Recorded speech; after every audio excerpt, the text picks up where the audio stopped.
Welcome to Synagogues of Louisiana, Part 1. In this episode, we look at three cities that are in the top half of the state.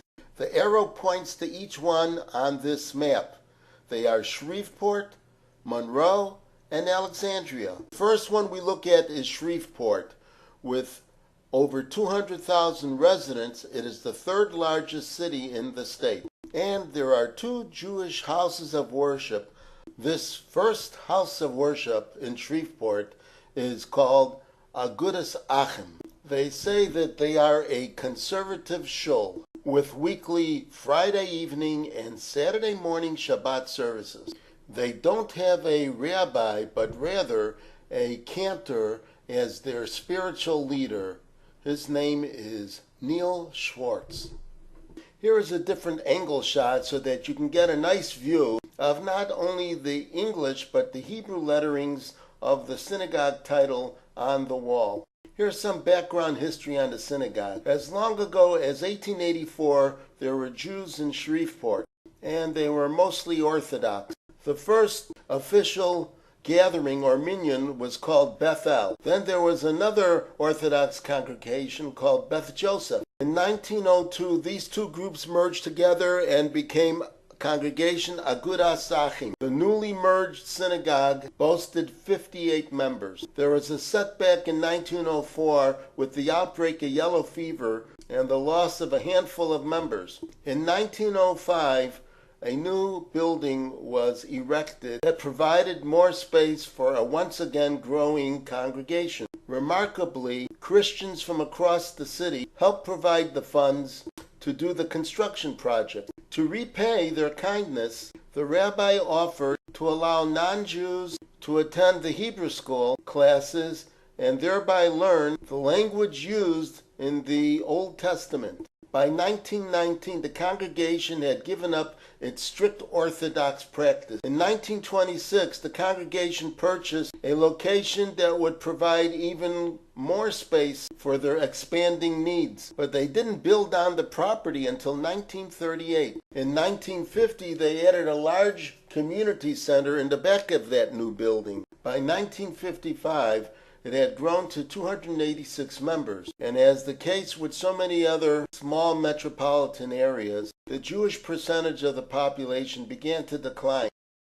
13 years later, in 1968, the membership had been reduced to 200.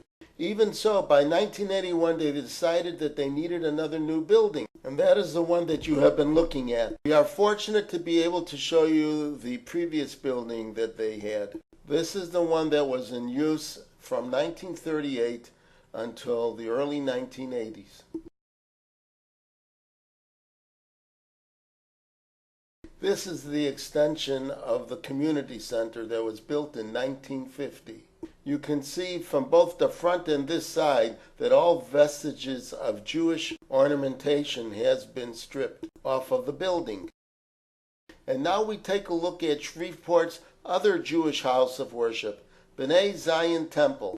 It is a Reformed temple with deep Jewish roots, having been established 150 years ago. The spiritual leader is Rabbi Dr. Jaina L. D. Benedetti. There are Friday evening services and a Saturday morning Shabbat Torah study, as well as another morning service on Shabbat. Sunday morning religious school services are held for the older children, as well as Hebrew school on both Sundays and Wednesdays for the younger students. This location that you are looking at became the site for Bnei Zion in 1955. And because you asked so nicely, we are able to show you the previous location built in 1915. When they relocated to their current building, they sold this property to the Knights of Columbus. It is in the downtown Shreveport area. It was added to the National Register of Historic Places in 1994. And as you can possibly tell, the building is now vacant.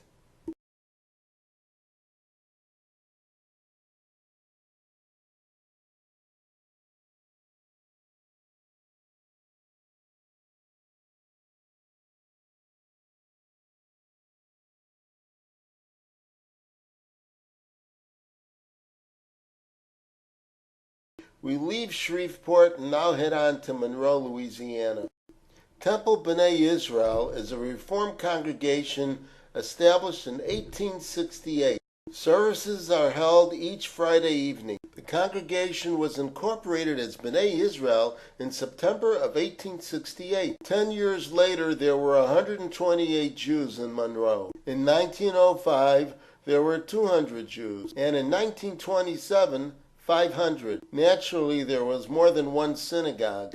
Today, only about 130 Jews live in Monroe, and those who come to services go to this building erected in 1961. The last time the congregation had a full-time rabbi was in 2003 when he retired. They now employ a visiting rabbi on a part-time basis.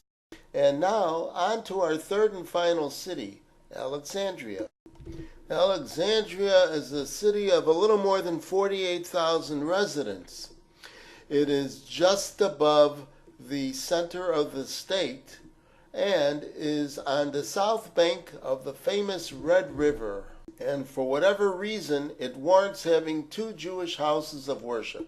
So you are looking at Congregation B'nai Israel, affiliated with the conservative movement. The building has uniquely a low ceiling. The congregation was founded in 1913 as an Orthodox one and changed to the conservative affiliation in the 1950s. This concrete block building was also erected in the 1950s. Members of this congregation also hold membership in the Reformed Temple Gemilut Chasadim, and there will often be joint services on various holidays. For the high holidays, the congregation imports a cantor from Dallas to lead the services. And this leads us to taking a look at the other congregation, the Reformed Temple. This is Congregation Gemilut Chasadim, which roughly translates to showing kindness. The congregation was founded in 1859. Services take place on Friday evenings and on Saturday morning, followed by a Torah study. Their most recent spiritual leader has been Rabbi Harley Kars Wagman. And this completes our trip to the Jewish presence in the upper part of Louisiana. Stay tuned for part 2 of Synagogues of Louisiana. See you real soon.